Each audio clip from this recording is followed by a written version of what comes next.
तमिलनाडु के CM Stalin ने राज्य के सभी मंदिरों के कागजात को डिजिटल माध्यम से पब्लिक डोमेन में लाने का फैसला किया है।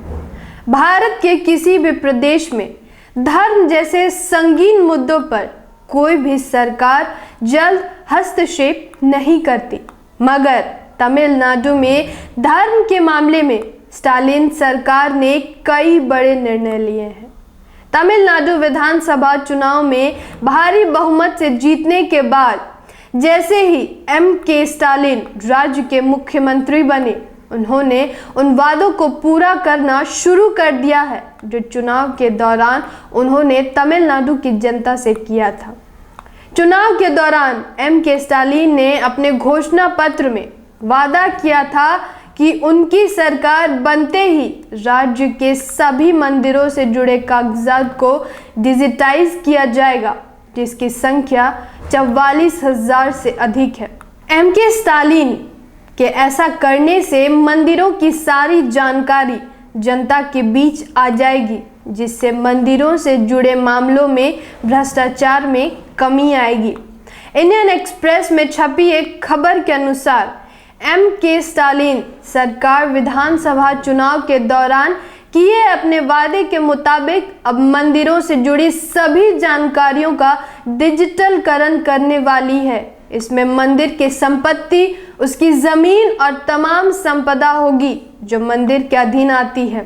के स्टालिन सरकार का कहना है कि इससे जनता और मंदिरों के प्रबंध के बीच ट्रांसपेरेंसी आएगी, जिससे उसमें होने वाले भ्रष्टाचार में कमी आएगी।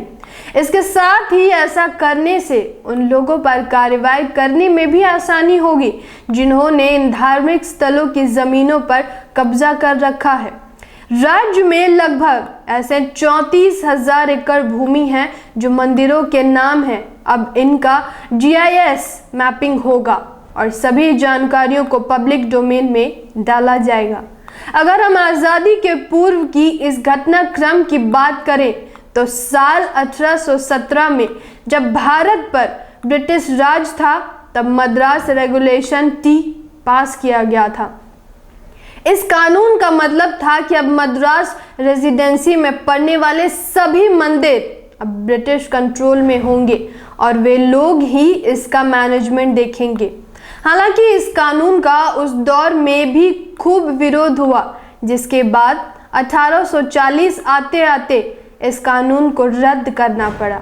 इसके बाद जब मद्रास में प्रेसिडेंसी पार्टी ने सरकार बनाई तो इस कानून में कुछ बदलाव किए गए। जब देश आज़ाद हुआ तो राज्य सरकार ने मद्रास धार्मिक और धर्मार्थ बंदोबस्ती अधिनियम को पारित किया। हालांकि बाद में इस कानून को सुप्रीम कोर्ट में शिरूर मठ मामले में चुनौती दी गई, जिसके बाद 1959 तमिलनाडु सरकार ने इसमें कुछ संशोधन किया और एक नया कानून लेकर आई जो आज तक राज्य में लागू है।